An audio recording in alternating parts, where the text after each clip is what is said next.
After a tough workday, Ellen DeGeneres was driving home amid heavy traffic, and when she sat at a red light, she, a young girl holding a cardboard sign that read, "I'm hungry and homeless," caught people's attention as she stood on the corner, looking for work. Her clothes were tattered and worn. She appeared worn out, as though she hadn't eaten in days. People passed her without making eye contact, acting as though she didn't exist. No one stopped to ask if she needed assistance. Ellen hesitated for a second before pulling over the side of the road and approaching the girl. The girl recoiled slightly, taking a small step back. She was accustomed to people ignoring her or treating her with contempt. Ellen spoke softly. "Hi, there, can I buy you something to eat?" The young girl and Ellen walked down the street together, but Ellen wasn't ready for the heartbreaking story she was about to hear. So she remained hesitant and kept her head down, avoiding eye contact with anyone as if she expected people to judge her. Ellen could see the weight of fear and shame pressing down on her, and when the waiter came to take their order, the girl barely whispered, "Just water, please." The girl blinked in surprise that no one had ever asked her that before. Ellen scowled a little and said, "You can order anything you want as long as you eat." Ellen watched, realizing how long this girl had been living on nothing, and after a few moments of silence, she gently asked, "What's your name?" The girl's eyes widened in disbelief, and she hesitated before nervously ordering a sandwich. When the food arrived, she ate it hungrily, almost as if she was afraid it might be taken away. Ellen grinned and said, "That's a lovely name." The girl paused before whispering, "Sarah? Sarah, do you want to tell me how you ended up here?" Sarah put down her sandwich carefully and entwined her fingers. Her gaze grew aloof. Sarah took a big breath before continuing, "My family never really wanted me." Ellen's heart fell when she said, "I was kicked out of my house when I was 16. I knew they didn't love me, but I had nobody else to turn to. My mom would often say, 'I wish you were never born.' My dad used to drink a lot and would yell at me and would even slap me when he was upset." She swiftly brushed away the tears that filled her eyes and continued chatting. "But one night things became worse when my dad returned home intoxicated and yelled at my brothers. My mother also started crying, but the worst part was when he looked at me and said, 'You're nothing but a burden to this family.' As my mother turned to face me, shouting, 'Just leave,' I tried to go with my friends, but no one opened their door for me. No one wanted a homeless girl staying in their home." Ellen felt the weight of those words.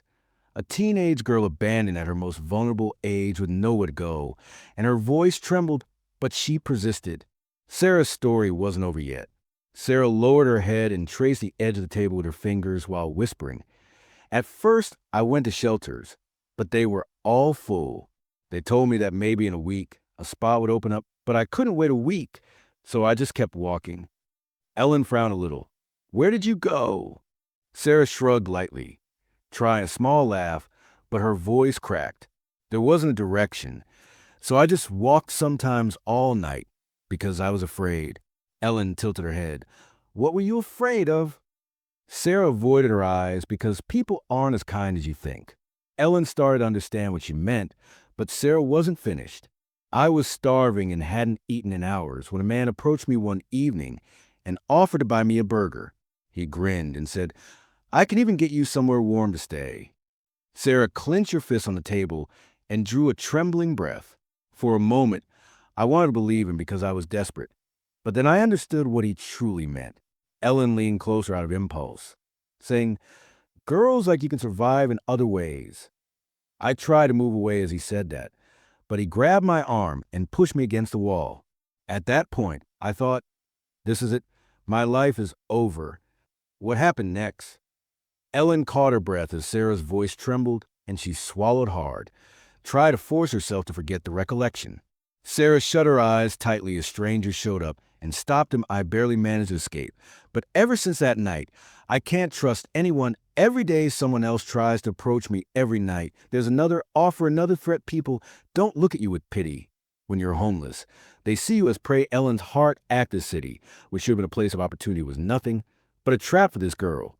But then Sarah's body tensed. That wasn't even the worst night. Ellen's eyes sharpened. Sarah took a deep breath, staring at a fixed point, as if reliving the moment. It was raining. I was freezing. I curled up inside a bus stop. I hadn't slept in days, my eyes kept shutting. But then someone nudged me with their foot. I looked up. A man in a designer suit was staring down at me. He sneered and said, "You can't sleep here. This place isn't for filth like you." Sarah tightened her teeth as he produced a $5 cash, saying, "Go find another corner to rot in." And I now understood that folks weren't really seeing me.